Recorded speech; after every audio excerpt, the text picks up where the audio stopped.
existem mais hoje. Por quê? Porque a fase monumental é aquela fase tranquila.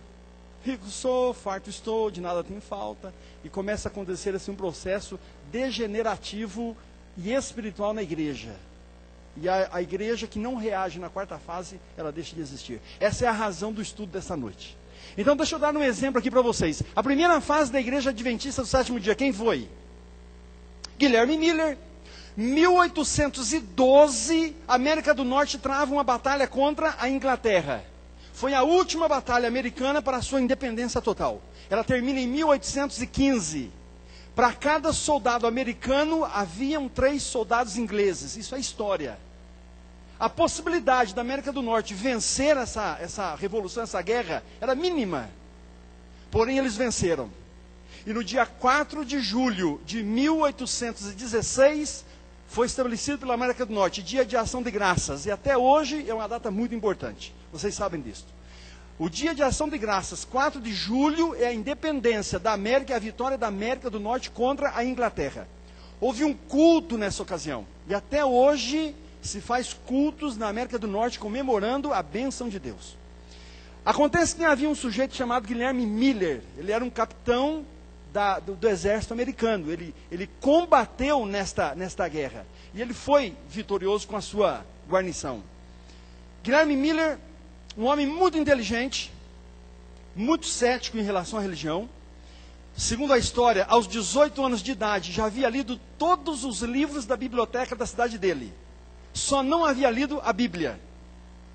Então, Guilherme Miller, a convite, quase que assim, por insistência da mãe, ele vai ao culto de 4 de julho de 1816. E no culto, o pastor fala algo que toca no coração dele. O pastor diz assim: olha, para cada soldado americano nós tínhamos 3 soldados ingleses. A nossa vitória, não há dúvida, foi por Deus. Por isso hoje é um dia de ação de graças. E sabe que aquilo ficou no coração de Guilherme Miller? E ele voltou para a casa dele, a mãe dele metodista, e ele voltou para casa pensando naquilo. É interessante esse negócio. Realmente, a vitória da América do Norte é realmente quase um milagre. E o Espírito de Deus, eu não tenho dúvida que foi o Espírito de Deus trabalhando na mente de Guilherme Miller. Até que Guilherme Miller tomou uma decisão. Eu vou frequentar a igreja. E aos domingos ele vinha com a mãe dele para a igreja metodista. Um dia voltando para casa, ele falou assim para a mãezinha dele: mãezinha, que coisa interessante. O dia que o pastor não está na igreja, porque ele tem outras igrejas para cuidar, ele coloca uns irmãos tão mal preparados para pregar que dá dó. Dá vontade de nem vir na igreja. Olha, se um dia o pastor dessa igreja der oportunidade para mim, eu vou mostrar para esses irmãos como se faz um belo sermão. E a mãe dele não falou isso para o pastor? E o pastor não disse assim: Guilherme Miller, domingo tal, você poderia pregar? Irmãos, essa é a nossa história. E Guilherme Miller, irmãos, no domingo determinado, chegou no púlpito, preparou um sermão daquele assim de... Ele era muito culto, inteligente. Guilherme Miller, irmãos, preparou um belo de um sermão. Quando ele chegou aqui na frente da igreja, irmãos, que ele abriu a Bíblia, olhou para o povo, ele não era acostumado a falar assim de público, aquilo deu um branco, ele começou a gaguejar, não conseguiu falar nem 5 minutos de palavras. Ele saiu da igreja assim, irmãos, arrasado, e ali ele tomou uma decisão: eu nunca mais entro numa igreja, eu não preciso de igreja. Isso foi no finalzinho do ano de 1816, e Guilherme Miller tomou uma decisão: eu vou ficar na minha casa, vou ler a Bíblia na minha casa, vou ser cristão na minha casa. E ele pega agora Gênesis e começa a ler Gênesis capítulo 1, Gênesis capítulo 2, muito meticuloso. Cada verso que ele não entendia, ele parava, estudava, buscava livros e tal. E ele vai estudando a Bíblia, irmãos, e em 1818, Guilherme Miller chega em Daniel 8,14. Quando ele leu aquele texto, ele falou: que texto esquisito. O que diz lá no Daniel 8,14? Até 2.300 tardes e manhãs e o santuário será purificado. E ele ficou: o que é essas 2.300 tardes e manhã? Quando é que começa? Quando é que termina? Santuário purificado. E começou a trabalhar. Eu vou resumir. Guilherme Miller estudou só Daniel 8,14, 13 anos. Ele começou a estudar em 1818, ele estuda isso até 1831. Imagina, 13 anos estudando esse texto. E ele chega em 1831 na seguinte conclusão: Jesus volta em agosto de 1843. Agora imagina vocês, irmãos, de 31 para 43 são quantos anos? 12 anos. Guilherme Miller quase quase ficou assim. Ele não acreditava. Ele disse, espera lá. Eu que não sou pastor, não sou teólogo, não sou nada praticamente. Eu descobri que Jesus volta daqui a 12 anos? Não é possível. Irmãos, o que vocês acham que aconteceu com Guilherme Miller? O que aconteceria com você? Guilherme Miller perdeu a fome e perdeu o sono. Ele não dormia mais. E eu acredito, irmãos, que o Espírito de Deus é quem fazia isso com ele. Porque alguém dizia assim na cabeça dele, você tem que pregar isso aí. Ele dizia, não prego. A última vez que eu entrei numa igreja foi em 1816. Não vou numa igreja pregar isso aqui nunca. E o Espírito de Deus falando, você tem que pregar, você tem que pregar. Irmãos, um sábado, ele levantou pela manhã, quase morto de sono, porque não dormiu bem à noite. Cansado. Quando ele chegou assim, na sala, ele falou assim, quer saber de uma coisa? Eu vou falar com meu Deus. Ajoelhou e fez um pedido a Deus. Aliás, desculpe. Ele foi no fundo da casa dele, ao pé de uma árvore, ele orou. E ali ao pé daquela árvore, ele disse assim, Senhor, eu quero fazer aqui um acordo com o Senhor. Eu preciso dormir, preciso ter paz, eu quero descansar. Então vamos fazer o seguinte.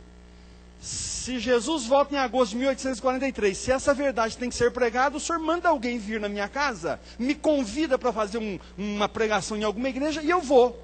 Mas por favor me dê sossego. Irmãos, quando Guilherme Miller foi entrando na sala da casa dele, lá no portão, ele tinha uma fazenda de 80 hectares.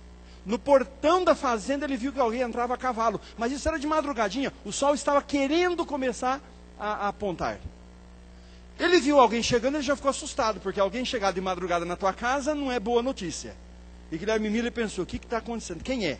Quando ele olhou bem, quem era? Irving, o sobrinho. Aí ele piorou, ficou mais preocupado ainda, disse, nossa. Irving morava longe da casa de Guilherme Miller, 3 horas a cavalo. Para Irving chegar ao sol nascer, ele saiu muito de madrugada lá da casa dele. E quando Irving foi chegando, Guilherme Miller foi do encontro, já assustado. Filho, o que aconteceu? Não, tio, não aconteceu nada. Pode ficar tranquilo. É que amanhã de manhã, o nosso pastor não pode pregar para nós. E ele me pediu que viesse assim, bem de madrugadinha, convidá-lo para pregar em nossa igreja amanhã de manhã. Irmãos, toda vez que eu conto isso, eu me emociono. Porque a nossa história diz assim, que fazia 20 minutos que Guilherme Miller estava de joelhos no pé de uma árvore. E já há 3 horas atrás, Deus estava mandando Irving para convidá-lo a pregar. E ele não teve dúvida que ele tinha que pregar naquele domingo sobre Jesus volta em agosto de 1843. Aí a primeira fase da igreja adventista, irmãos.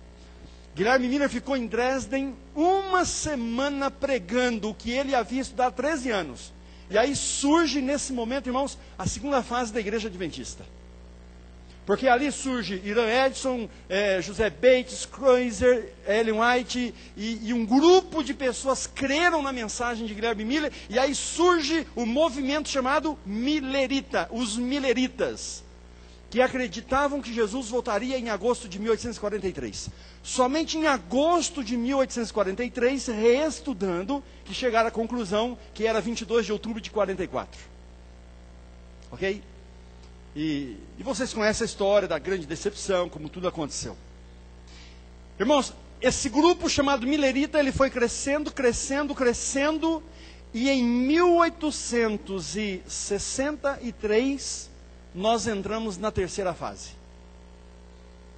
Esse grupo Millerita se tornou tão grande que chegou a um ponto que eles disseram, nós temos que ir ao cartório, nós temos que dar um nome, nós temos que ter um escritório, nós temos que dividir esse grupo de Milleritas em grupos onde vamos ter que ter líderes, pastores, e em 1863 surge Igreja Adventista do Sétimo Dia.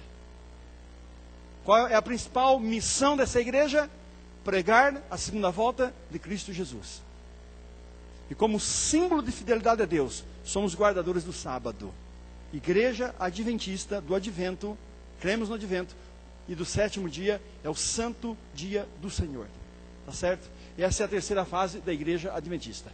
Bom, a quarta fase de uma igreja, segundo Ernesto Tust e Max Weber, chama monumento. A fase monumental. É a fase quando a igreja, então, agora já nessa fase máquina, é aquela fase que ela avança, ela cresce, ela vai.